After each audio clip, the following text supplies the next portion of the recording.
Welcome back reapers. आज से हम शुरू कर रहे हैं एक ऐसी मांगा की कहानी जिसे सिर्फ एक समुराई की स्टोरी कहना शायद काफी नहीं होगा। वैगबॉन्ड। ये कहानी है शिनमेन टेकेज़ो की, एक ऐसे लड़के की जिसके अंदर सिर्फ एक ही जुनून है, दुनिया में अपना नाम बनाना। लेकिन जिस रास्ते पर वो चलने वाला है, वहां तलवार के साथ साथ उसे अपने गुस्से, अपनी कमियों और खुद से भी लड़ना पड़ेगा। वैगबॉन्ड को लिखा और इलिस्ट्रेट किया है लेजेंडरी मंगाका ताकेहिको इनो ने। और आज हम शुरू करेंगे इसका पहला चैप्टर, शिनमेन ताकेज़ो। कहानी शुरू होती है सेकीगाहारा वॉर के बाद, जहां हजारों लाशों के बीच एक लड़का अभी भी जिंदा है। उसका नाम है शिनमेन टेकेज़ो।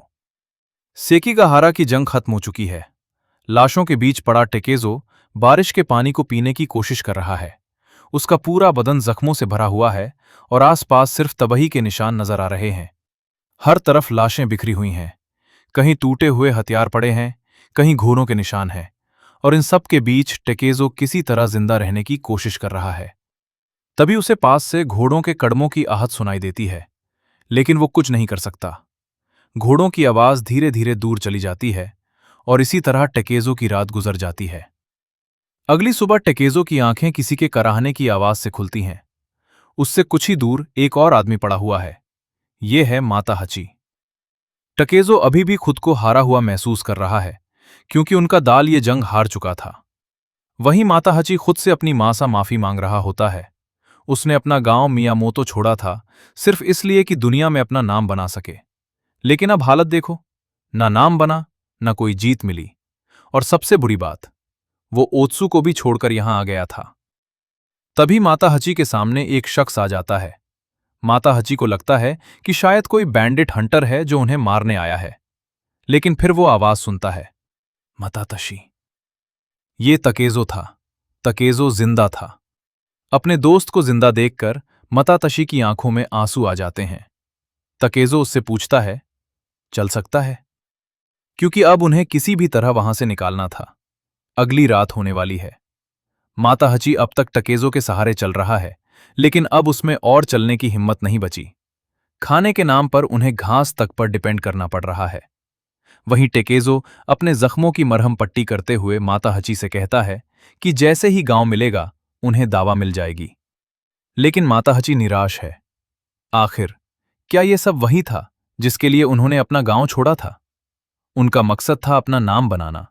हो सकता था वो किसी जनरल का सर काट देते, लेकिन दुश्मन तो दूर की बात है। अभी तो दोनों सड़क के किनारे घास तक छील रहे हैं, और इस सवाल का जवाब टेकेज़ो के पास भी नहीं है।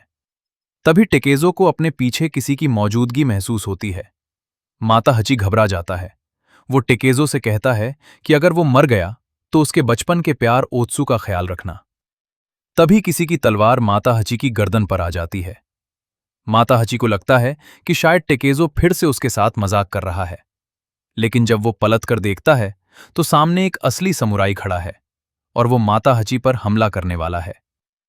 टेकेज़ो तुरंत बीच में आ जाता है। तलवार उसके हाथ को काट देती है। माता हची डर के मारे वहां से भागता है, लेकिन टेकेज़ो अब दूसरे समुराई के सामने खड़ा है। टेकेज़ो की आंखों में अब डर नहीं है, सिर्फ गुस्सा है। समुराई भी उसकी आंखों को देखकर नर्वस हो जाता है। टेकेज़ो अचानक उसके चेहरे पर अपना माथा दे मारता है, फिर जमीन से एक बड़ा पत्थर उठाता है और पूरी ताकत से उस समुराई के सर पर दे मारता है। लेकिन टेकेज़ो यहीं नहीं रुकता। वो आगे बढ़ता है, एक टूटी हुई लकड़ी उठाता है और उससे सीधा उस समुराई की गर्दन में घुसा देता है।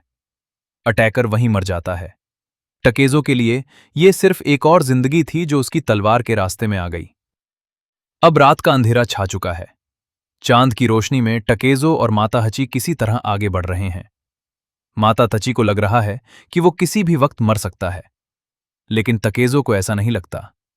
वो पूरे यकीन के साथ अपना नाम दोहराता है, शिनमेन ताकेज़ो।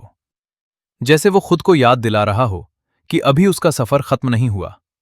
माता हची कहता है कि वो दोनों एक दिन जरूर अपना नाम बनाएंगे, और इसी के बाद वो बेहोश हो जाता है। टेकेज़ो मदद की तलाश में आगे भागता है, लेकिन जितना आगे जाता है उतना ही सब कुछ सुनसान होता जाता है। न कोई गांव, न कोई इंसान, बस चारों तरफ जंग में मारे हुए लोगों की लाशें।